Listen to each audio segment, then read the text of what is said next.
اعوذ باللہ من الشیطان الرجیم بسم اللہ الرحمن الرحیم۔ ناظرین کرام السلام علیکم ورحمۃ اللہ وبرکاتہ۔ مسائل زندگی میں آپ کا استقبال ہے۔ آج ہمارے اسٹوڈیو میں مہمان ہیں حجت الاسلام جناب مولانا حسین مہدی صاحب حسینی، ان کا استقبال کرتے ہیں۔ اس سے قبل کہ آج کا یہ ایپیسوڈ شروع ہو، میں حجت الاسلام سے گزارش کروں گا، ایام اذاں ہیں، 40 عنقریب ہے، لوگ زیارت پہ جا رہے ہیں 40 کی۔ اس سلسلے میں مختصراً کچھ ارشاد فرمائیں تاکہ جو زیارت پہ جانے والے ہیں یا جو جا رہے ہیں ان کے لیے ہدایت ہو جائے، ان کے لیے کوئی آقا کا فرمان، آقا کی ہدایت ان کے کام آ جائے۔ آقا السلام علیکم ورحمۃ اللہ۔ علیکم السلام ورحمۃ اللہ وبرکاتہ۔ انشاءاللہ مزاج بخیر آقا؟ الحمدللہ، شکر خدا۔ آقا 40 قریب ہے اور یقیناً لاکھوں کی تعداد میں ہندوستان سے اور دیگر ممالک سے کروڑوں کی تعداد میں لوگ کربلا معلیٰ پہنچ رہے ہیں اور پہنچیں گے۔ میں چاہتا ہوں کہ آپ مختصراً اس سلسلے میں کچھ ارشاد فرمائیں۔ بسم اللہ الرحمن الرحیم، الحمد للہ والصلاۃ علی اہلہا۔ امام حسین علیہ السلام کی قربانی عالم انسانیت کے لیے ایک بہت بڑی قربانی تھی، لہٰذا اس کی عظمت کے پیش نظر کربلا کے واقعے کے بعد ائمہ طاہرین نے 40 سید الشہداء کو بہت ہی زیادہ اہمیت کی نگاہ سے دیکھا اور اس کا تذکرہ کیا ہے۔ لہذا جو لوگ بھی جا رہے ہیں زیارت 40 کے لیے، کیا قبل و بعد 40 بھی جب جائیں گے تو کئی حج کا ثواب رکھتی ہے زیارت سید الشہداء بے شک، علیہ السلام۔ بہت بہت شکریہ آقا۔ اجازت دو پروگرام شروع کریں۔ آئیے دیکھتے ہیں سب سے پہلے سوال کہاں سے۔ السلام علیکم، میرا سوال یہ ہے کہ کیا عزاداری کا تعلق ثواب سے ہے؟ جناب زینب سلام اللہ علیہا نے عزاداری کی تحریک کس مقصد کے لیے چلائی تھی؟ فاطمہ فرام لکھنؤ۔ مختصر کر دوں سوال کو، عزاداری کا مقصد کیا ہے؟ امام حسین علیہ السلام جب سفر کربلا کے لیے نکل رہے تھے تو انہوں نے فرمایا تھا کہ میں اپنے نانا کی امت کی اصلاح کے لیے نکل رہا ہوں، لہٰذا مقصد عزاداری آج تک وہی ہے جو سرکار سید الشہداء بیان کر کے گئے تھے۔ شکریہ۔ آپ کا کیا سوال ہے؟ السلام علیکم جاوید بھائی یا عرفان بھائی، میں جونپور اتر پردیش سے بول رہی ہوں۔ میرا سوال یہ ہے کہ میرے ہسبینڈ سعودی ریاض میں رہتے ہیں، ان کا اپنا بزنس ہے۔ ہم کو یہ پوچھنا ہے آپ سے کہ 10 محرم کے دن دکان نہیں بند ہو سکتی، تو مجبوری میں انہوں نے دکان کھولی تھی، اور اس دکان پہ جو بھی پیسہ کمایا گیا اس پیسے کو کیا کر سکتے ہیں؟ عاشور کے دن روایتیں ہیں کہ دنیا داری میں لوگ مشغول نہ ہوں، سرمایہ جمع نہ کریں، دنیا داری میں نہ رہیں، لیکن اگر مجبوراً کسی کو دکانداری کرنی پڑے تو اس دن کی آمدنی کو کیا کرنا چاہیے؟ اس کو دینی مدرسوں میں بھیج دے، یا مومنین و مخلصین جو عزاداری کرتے ہیں اس کے اوپر خرچ کر سکتے ہیں، یا خود کربلا معلیٰ میں جو حرم سید الشہداء ہے اس کے اندر بھیج دیں وہ رقم، اور وہاں سے رسید لے لیں، وہ کافی۔ شکریہ آقا۔ آگے بڑھتے ہیں۔ السلام علیکم ورحمۃ اللہ وبرکاتہ۔ جی میں سید محمد تقی مٹیا برج کولکتہ سے۔ میرا سوال یہ ہے کہ کیا صرف اہل بیت علیہ السلام کی تعریف کرنا ہی فضائل شمار ہوتا ہے، یا پھر ان کے ارشادات جو لوگوں کی اصلاح کے لیے ہیں وہ بھی فضائل کا حصہ ہیں؟ ان ذاکرین کے لیے کیا کہنا چاہیں گے جو اہل بیت علیہ السلام کی ارشادات کو اپنی مجلسوں میں شامل نہیں کرتے؟ فقط خدا حافظ۔ کچھ ذاکرین جو ہے فضائل اہل بیت علیہ السلام بیان فرماتے ہیں، کچھ ذاکرین جو ہیں ارشادات اہل بیت علیہ السلام ارشاد فرماتے ہیں۔ ان کا کہنا ہے وہ جو ارشادات نہیں کہتے ان کے بارے میں کیا کہنا؟ دیکھیے ایسا ہے کہ ہر آدمی کا ذوق الگ ہوتا ہے، جی، لہٰذا اگر کوئی فضائل کے کسی بعض گوشے کو بیان کر رہا ہے اور بعض کو نہیں بیان کر رہا ہے، تو دوسرے ہیں جو بعض گوشوں کو بیان کرتے ہیں۔ جیسے ایک صاحب نے ایام اعزاں میں مسئلہ طلاق کو پورا پڑھا، 1 گھنٹے تک مسئلہ طلاق کو پڑھتے رہے۔ جی، تو یہ تو نہیں کہہ سکتے ہیں کہ اس تمام احادیث پیغمبر کے اوپر روشنی نہیں ڈالی جاتی. یہ اور بات ہے کہ بعض کا اپنا ذوق ہوتا ہے، وہ اس اعتبار سے سوچتے ہیں اور تقریر کرتے ہیں، بعض دوسرے نحو سے تقریر کرتے ہیں. اور ایام عزا مخصوص ہے امام حسین علیہ الصلاۃ والسلام سے، لہذا اس کے اندر لوگ فقہی مسائل کو بیان نہیں کرتے ہیں، لیکن عام سال کے حصوں میں اور دنوں میں مسائل سالے بیان ہوتے رہتے ہیں. خود اس ون کے چینل سے مسائل زندگی بیان ہو رہا ہے. لہٰذا یہ تو نہیں کہہ سکتے کہ صرف ایک ہی رخ ہے. یہاں سے مجلسوں بھی نشر ہو رہی ہیں، مسائل زندگی بھی نشر ہو رہے ہیں، اور بہت سے پروگرام ہیں جو نشر ہو رہے ہیں جس کا ربط تاریخ سے ہے، جس کا انبیاء کی سیرت سے ہے. پروگرام تو سب نشر ہوتے ہی رہتے ہیں. مومنین بھی اپنے اپنے علاقوں میں الگ الگ اعتبار سے ان واقعوں کو زندہ رکھے ہوئے ہیں. شکریہ. آگے بڑھتے ہیں. السلام علیکم، میرا نام فہیم حسین ہے اور میں علی گڑھ اتر پردیش سے بات کر رہا ہوں. یہ میرا ایک کوشچن تھا کہ میں سرکاری نوکری میں جاب کرتا تھا. سن 2020 میں ہمیں سرکاری نوکری سے ہمارا ٹرمینیشن ہو گیا، جس کا کیس ابھی تک چل رہا ہے ہائی کورٹ الہ آباد میں، لیکن اس میں فیصلہ نہیں آ پا رہا ہے. ہم یہ پوچھنا چاہتے ہیں کہ ایسی کون سی دعا پڑھیں جو ہمارے حق میں فیصلہ جلد سے جلد آئے. یہ ان کا جاب ٹرمینیشن ہو گیا ہے، ٹرمینیٹ کر دیے گئے ہیں، کوئی دعا چاہتے ہیں؟ سب سے بہترین وہی ہے. امام جعفر صادق علیہ السلام نے فرمایا ہے کہ لا الہ الا انت سبحانک انی کنت من الظالمین. اس کو بعض عرفاء نے بیان کیا ہے کہ روزانہ 730 مرتبہ پڑھے تو مسائل حل ہو جائیں انشاءاللہ. اگلا سوال. السلام علیکم، میں سید کاظم حسین ڈبلن آئرلینڈ سے ایک سوال کرنا چاہتا ہوں کہ ہمارے انڈیا میں ماشاءاللہ سے اتنی زیادہ تعداد میں مجلسیں ہوتی ہیں، مگر ہم جب قوم کے حالات پر نظر ڈالتے ہیں تو وہ تمام شعبوں میں پیچھے نظر آتی ہیں، چاہے اقتصادی ہو یا تعلیمی یا سیاسی. اس کی کیا وجوہات ہیں؟ کیا مجلسیں اس طرح کی نہیں ہو رہی ہیں جن کی ضرورت ہے، یا پھر اثر کیوں نہیں ہوتا؟ شکریہ. جیسے بھی آپ نے ارشاد فرمایا کہ مجالس جو ماہ محرم و سفر میں ایام اعزاء میں ہوتی ہیں، مخصوص ہیں یہ سرکار سید الشہداء علیہ الصلوۃ والسلام کے فضائل و مسائل بیان کرنے کے. اس کے باوجود بھی کچھ علماء ہیں جو دیگر مسائل پہ بھی گفتگو کرتے ہیں، معاشی حالات پہ اور دوسرے حالات پہ. ان کو یہی شکایت ہے کہ ایسا کیوں نہیں ہوتا؟ نہیں، خطبہ جمعہ میں علماء بیان تو کرتے رہتے ہیں مسائل کو. یہ بات صحیح ہے کہ قوم میں وہ بہتری نہیں ہے جو ہونی چاہیے تھی، تو اس میں فقط قوم ہی کو مد نظر نہ رکھا جائے، بلکہ خود والدین کو بھی چاہیے کہ وہ اپنے بچوں کو اعلیٰ تعلیم دلائیں. اگر تعلیم اعلیٰ ہوگی تو یقیناً کامیابی ہر رخ سے نظر آئے گی. چونکہ تعلیم اعلیٰ نہیں ہے اس لیے ایسا ہو رہا ہے. اگر بچوں کو انجینئر ہے، ڈاکٹر ہے، اس طرح کے شعبوں میں ڈالیں گے تو یقیناً کامیابی ہوگی. اور بہت سے لوگ ہیں جو کوشش کر رہے ہیں کہ قوم بہتری کی طرف بڑھے. آئیے دیکھتے ہیں یہ کیا کہہ رہے ہیں. مولانا صاحب، اگر عورت محرم میں عدت میں ہو اور انسانم کیا وہ مجلس میں جا سکتی ہے؟ مجھے آپ اس کا جواب دیجیے. اور دوسرا سوال یہ ہے کہ وہ جو ہے میرے شوہر ابھی انتقال ہوا ہے 19 جون کو، اور وہ جو ہے عورتیں بہت ظاہری گردی کرتی ہیں، یہ مت پہنو وہ مت پہنو. کیا پہننے سے غم مطلب ظاہر ہوتا ہے کہ ہم نے یہ پہنا شوق میں؟ بچوں کی محبت میں بچوں نے نہیں اتارنے دیا کہ ممی تم مطلب یہ کچھ مت اتارو، اس سے کچھ نہیں ہوتا ہے. بہت روئے بچے کہ اس سے کچھ نہیں ہوتا ہے. اور وہ مولانا صاحب مجھے اس کا جواب دیجیے کہ دنیا یہ کہتی ہے کہ یہ والا رنگ مت پہنو وہ مت پہنو. رنگ کیا رنگ سے غم ہوتا ہے یا دل سے غم ہوتا ہے؟ آپ مجھے اس کا جواب دیجیے.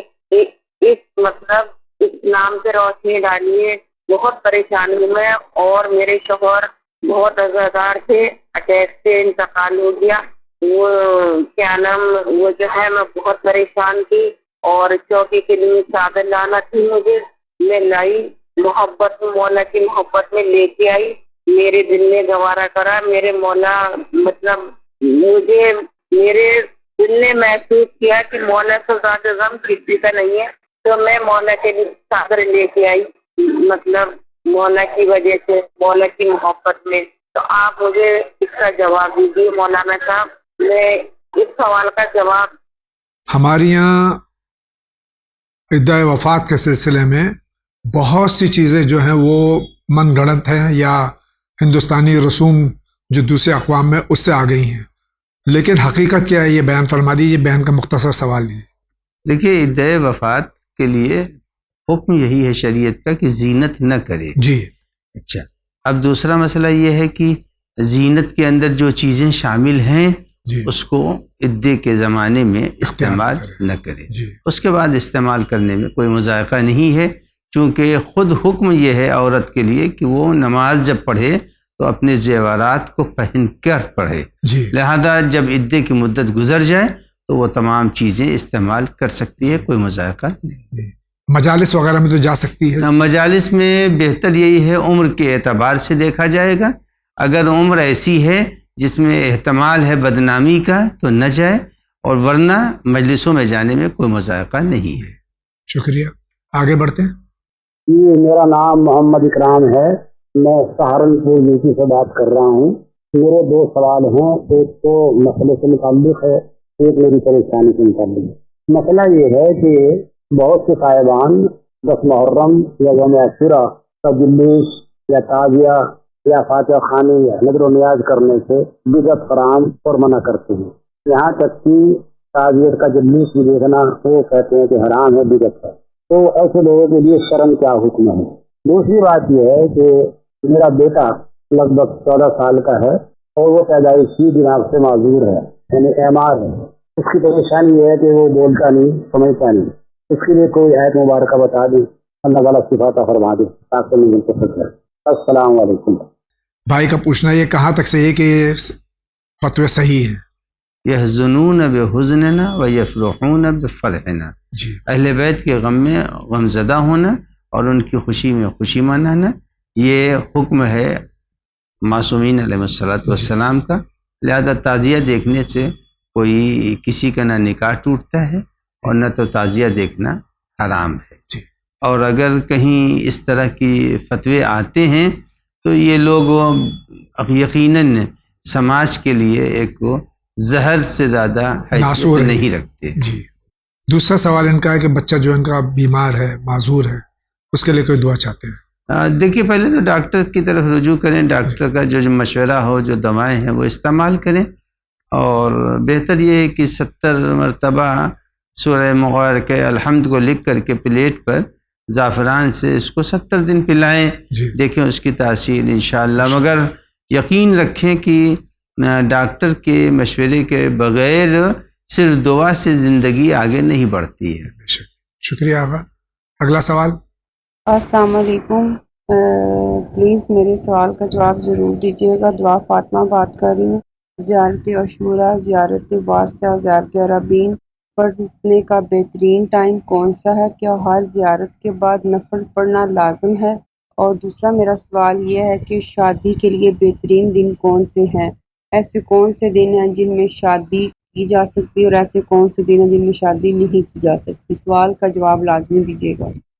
پہلا سوال تو ہے کہ یہ جو زیارتوں کا ذکر کیا ہے کہ بہترین وقت کون سا ان کا پڑھنے کا، اور کیا اس کے بعد نماز پڑھنا واجب ہے؟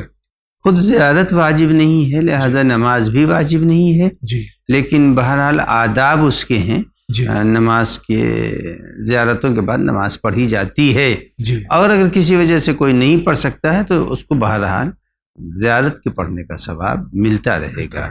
جیسے مرحوم کاشف الغطا نے فرمایا ہے کہ وہ پورا ثواب جو اس کے لیے اللہ نے معین کیا ہے وہ نہیں ملے گا، لیکن بہرحال زیارت کے پڑھ لینے کا ثواب ضرور ملے گا. دوسرا سوال ہے کہ ایام عزا کے علاوہ وہ کون سے دن ہیں جن میں شادی کرنا؟ شادی کے لیے حکم یہ ہے کہ قمر در اقرب میں شادی نہ ہو. جی. اور جب دولہا دلہن ملیں تو وہ شب بدھ نہ ہو یا شب چہارشنبہ نہ ہو. جی. اس کے ساتھ ساتھ ہر وہ رات جس رات میں اہل بیت کی ولادت ہو رہی ہو وہ سب سے زیادہ بہترین ہے. 3 شعبان ہے، 13 رجب ہے، 20 جمادی الثانیہ ہے. اور ائمہ ہدیٰ علیہ الصلوۃ والسلام کی تاریخ ولادت میں شادیاں کرنے کا بہت زیادہ ثواب ہے. اور نہیں کرنا چاہیے شادی جب چاند بالکل غروب کر چکا ہو اور محاق جس کو بولتے ہیں، یعنی 27، 26، 27، 28، 26 تو نہیں ہے، 27، 28، 29 ہے، جس 30 گھنٹے جب چاند ڈوبا رہتا ہے جی اس میں بھی عقد نہیں کرنا چاہیے. شکریہ. آگے بڑھتے ہیں. میرا نام دیپک سنگھ ہے اور میں پنجاب سے بول رہا ہوں، اور میری پتنی میرے سے بہت جھگڑتی ہے اور میرے سے طلاق مانگ رہی ہے، کرپیا اپائے کریے. اس سوال میں یہ دیپک صاحب ہیں جو پنجاب سے سوال کر رہے ہیں. بہت اچھی بات ہے کہ ہمارا چینل جو ہے صرف مسلمان نہیں دیکھ رہے ہیں بلکہ ہمارے ہندو بھائی بھی دیکھ رہے ہیں، دوسرے اقوام کے لوگ بھی دیکھ رہے ہیں اور سوالات بھیجتے ہیں، اور اتنا اعتماد ہے کہ یہاں جو ہمارے علماء کرام جواب دیں گے وہ تسلی بخش ہوگا. ان کی بیوی طلاق مانگ رہی ہیں اور یہ نہیں چاہتے کہ بیوی سے طلاق ہو. آپ کیا مشورہ دیں گے ان کو؟ بالکل نہیں چاہیے، گھر کو ٹوٹنا نہیں چاہیے، گھر کو جڑنا چاہیے. جی اور ان کے درمیان جو اختلاف ہے، جب بیماری آتی ہے تو اس کی دوا کی جاتی ہے. جی اگر میاں اور بیوی کے درمیان میں کوئی دوری پیدا ہو رہی ہے تو وہ راز معلوم ہو جانا چاہیے اور وہ وجہ معلوم ہو جانا چاہیے. اس وجہ کو برطرف کر کے پھر آپس میں زندگی کو آگے بڑھانا چاہیے. شکریہ. آپ کیا کہنا چاہتے ہیں؟ میرے سے بول رہے ہیں سورۃ طہ کی، سورۃ طلاق کی وہ بتائی تھی، آیا تو کتنی دفعہ پڑھنی، کس ٹائم پڑھنی؟ سورۃ طلاق کی جو آیتیں پڑھنے کے لیے کہا جاتا ہے رزق کے لیے، وہ کتنی بار پڑھنی ہے؟ من یتق اللہ یجعل لہ مخرجا ویرزقہ من حیث لا یحتسب. اس آیہ کریمہ کے پڑھنے کی جو تاکید کی گئی ہے وہ تاکید نام کے اعتبار سے ہے. جی بہتر یہ ہوگا کہ 110 مرتبہ حضرت علی علیہ السلام کے نام مبارک کے کو مد نظر رکھتے ہوئے پڑھیں، انشاءاللہ جس میں برکت ہو. انشاءاللہ.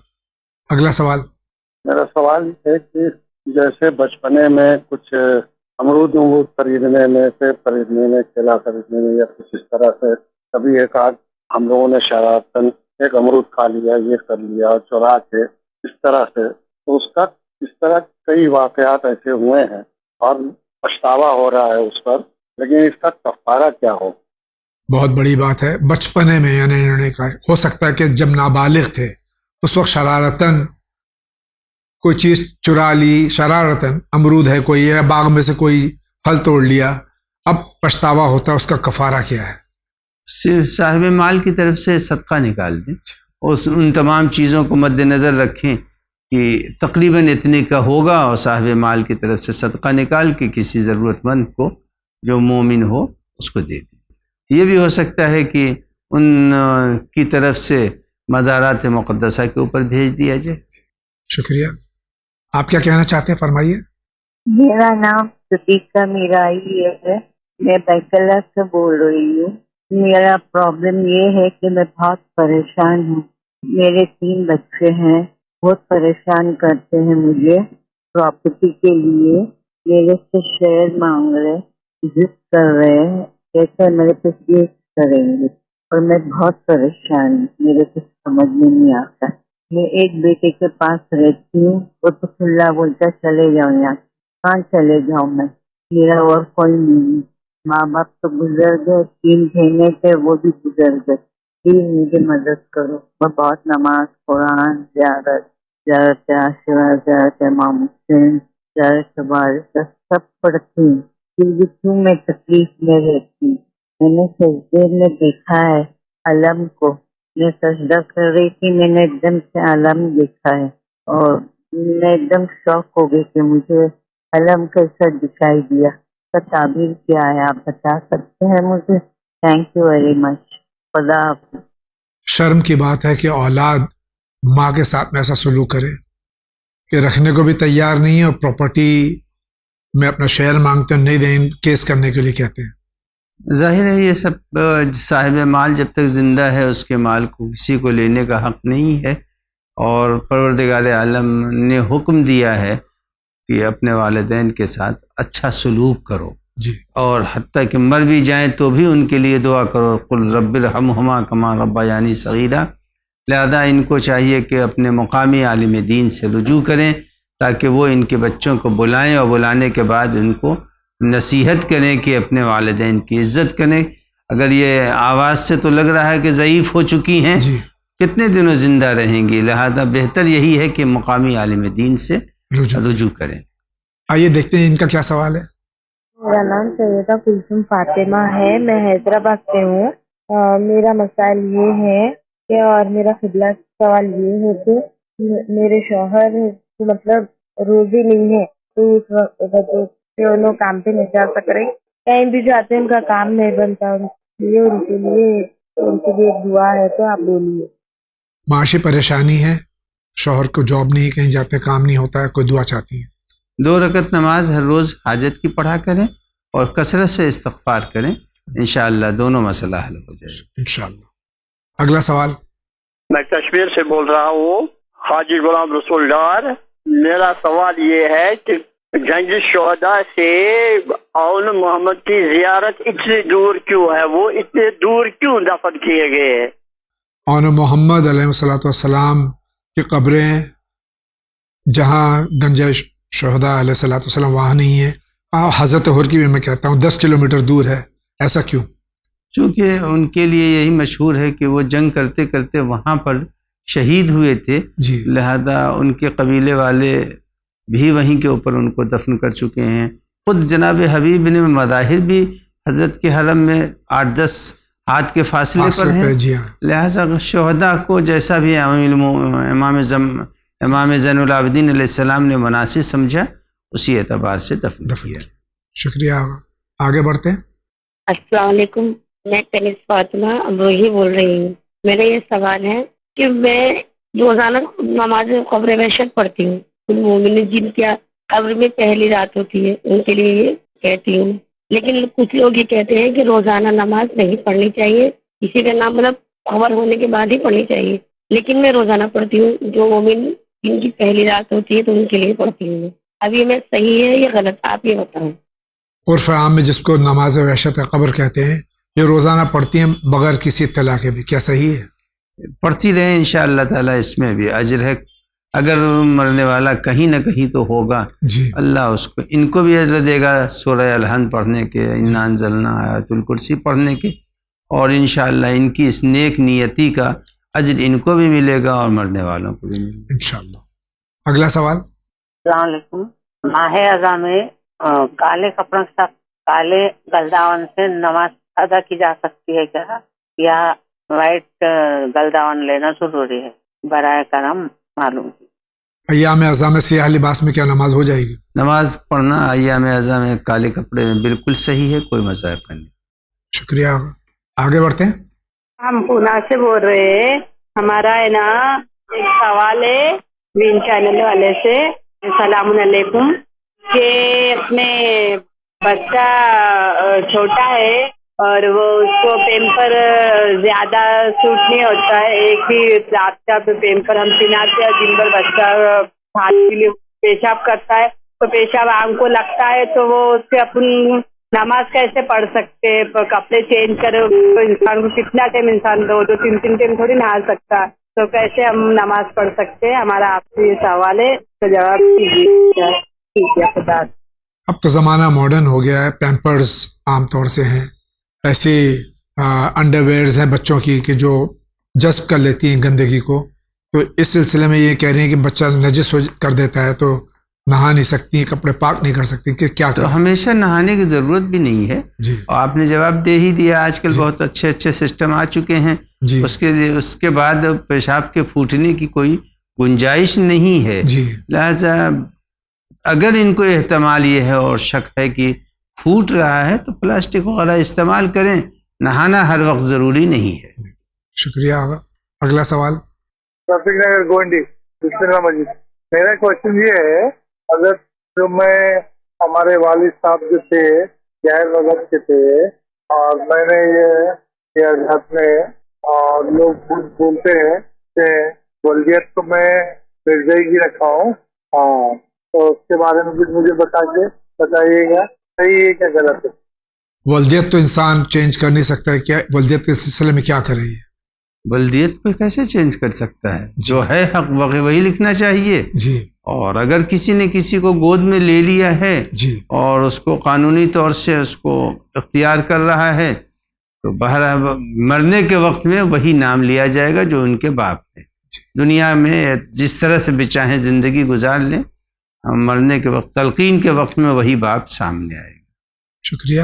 اگلا سوال. میں احمد آباد گلموہر سوسائٹی سے بول رہا ہوں. السلام علیکم. میرے پاپا کی طبیعت خراب رہتی ہے, ان کی دونوں کے فیل ہے, تو آپ کچھ ایسا اپائے بتایا جیسے ان کی ڈائلسس بند ہو جائے. ان کی ڈائلسس چالو رہتی ہے, ٹھیک ہے, کچھ ایسا اپائے بتائیں کہ جس سے ڈائلسس بند ہو جائے. السلام علیکم.